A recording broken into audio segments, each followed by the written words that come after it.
Welcome to movie brand. സിനിമയിൽ സജീവമല്ലെങ്കിലും മലയാളികൾക്ക് ഇന്നും പ്രിയപ്പെട്ട താരമാണ് സംയുക്ത വർമ്മ. സിനിമയിൽ സജീവമായി നിന്നിരുന്ന സമയം നടനായ ബിജു മേനോനെ വിവാഹം കഴിച്ചതോടെ സിനിമയിൽ നിന്നും താരം പിൻവാങ്ങുകയായിരുന്നു. സോഷ്യൽ മീഡിയയിൽ സജീവമായി നിൽക്കുന്ന സംയുക്ത ഇടയ്ക്ക് ചിത്രങ്ങളും വിശേഷങ്ങളും എല്ലാം തന്നെ പങ്കുവയ്ക്കാറുണ്ട്. ഇടയ്ക്ക് വെച്ച് നടി യോഗ ചെയ്യുന്ന ചിത്രങ്ങളെല്ലാം പുറത്തു വന്നിരുന്നു. ഇപ്പോഴത്തെ യോഗ ചെയ്യേണ്ട പ്രാധാന്യത്തെക്കുറിച്ച് പറയുകയാണ് നടി. എന്നും യോഗ ചെയ്യണം എന്നൊന്നും ഞാൻ പറയില്ല. കാരണം ഞാനും തുടർച്ചയായി ഒരു കാര്യത്തിലും നിൽക്കുന്ന ആളല്ല. അതുകൊണ്ടാണ് എന്റെ ഭാരം കൂടിയും കുറഞ്ഞുമൊക്കെ ഇരിക്കുന്നത്. എന്റെ സഹോദരി നെതർലാൻഡിലാണ്, ഇപ്പോൾ നാട്ടിലുണ്ട്. 3-4 മാസമായി ഞാൻ ഇവിടെ അവരുമായി എൻജോയ് ചെയ്യുകയാണ്. രാത്രി വൈകിയാണ് ഭക്ഷണം കഴിക്കുന്നത്. അതൊക്കെ തെറ്റാണ് ശരിക്കും. കുടുംബത്തിൽ എല്ലാവരും കൂടുന്ന സമയത്ത് അതൊക്കെ ആസ്വദിച്ചില്ലെങ്കിൽ എന്തിനാണ് ഇതൊക്കെ ചെയ്യുന്നത്? 1-2 മാസം നമ്മളിങ്ങനെ നടക്കും, പിന്നെ പതുക്കെ പഴയ ട്രാക്കിലേക്കും വന്നേ മതിയാകൂ, പ്രത്യേകിച്ചും ഒരു പ്രായം കഴിഞ്ഞാൽ. എനിക്കിപ്പോൾ 40 വയസ്സ് കഴിഞ്ഞു. ഒരു പരിധിയിൽ കൂടുതൽ ഇഷ്ടമുള്ള പോലെ ഭക്ഷണം കഴിച്ച് ജീവിക്കാൻ പറ്റില്ല. എന്റെ വയസ്സിലുള്ള ഒരുപാട് സ്ത്രീകൾ ഉണ്ടാവുമല്ലോ. നമുക്ക് ഹോർമോൺ വ്യത്യാസങ്ങൾ വരും. ഭക്ഷണം ഒരുപാട് ലേറ്റായി കഴിച്ചാൽ പ്രശ്നങ്ങൾ ഉണ്ടാകും. എനിക്കുമുണ്ട് പ്രശ്നങ്ങൾ. അത് പണ്ട് ഉണ്ടായിരുന്നില്ല. മാത്രമല്ല 10 കൊല്ലം മുൻപ് ഞാൻ ചെയ്തിരുന്ന പ്രാക്ടീസ് എനിക്കിപ്പോൾ ചെയ്യാനും പറ്റില്ല. ശാരീരികമായി നമുക്ക് മാറ്റങ്ങൾ വരും. വയസ്സ് കൂടുന്നതിന്റെയാണ്, അത് നമ്മൾ ഉൾക്കൊള്ളണം. അതൊക്കെ ഒരു സ്ട്രെസ് ഫ്രീ ലൈഫിന്റെ ഒരു ഭാഗമായിട്ടാണ് എനിക്ക് തോന്നുന്നത്. അതുകൊണ്ടാണ് ഇന്നത്തെ പെൺകുട്ടികൾക്ക് ഡയറ്റിന്റെ കാര്യത്തിലൊക്കെ സ്ട്രെസ് ഉണ്ടാകുന്നത്.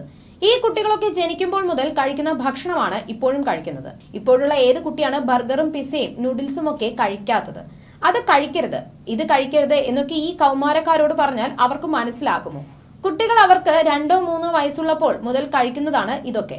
നമ്മൾ തന്നെ ഉണ്ടാക്കി കൊടുക്കും. അപ്പോൾ അത് ദഹിപ്പിക്കാനുള്ള ഈ ശക്തി അവരുടെ ശരീരത്തിനുണ്ട്.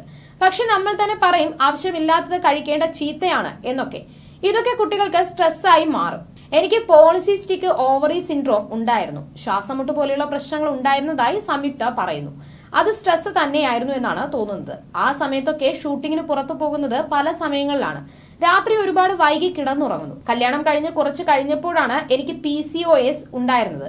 നമുക്ക് അസുഖങ്ങൾ വരാൻ പറ്റില്ല, അസുഖങ്ങളെ വരില്ല എന്നൊന്നും പറയാൻ പറ്റില്ലല്ലോ.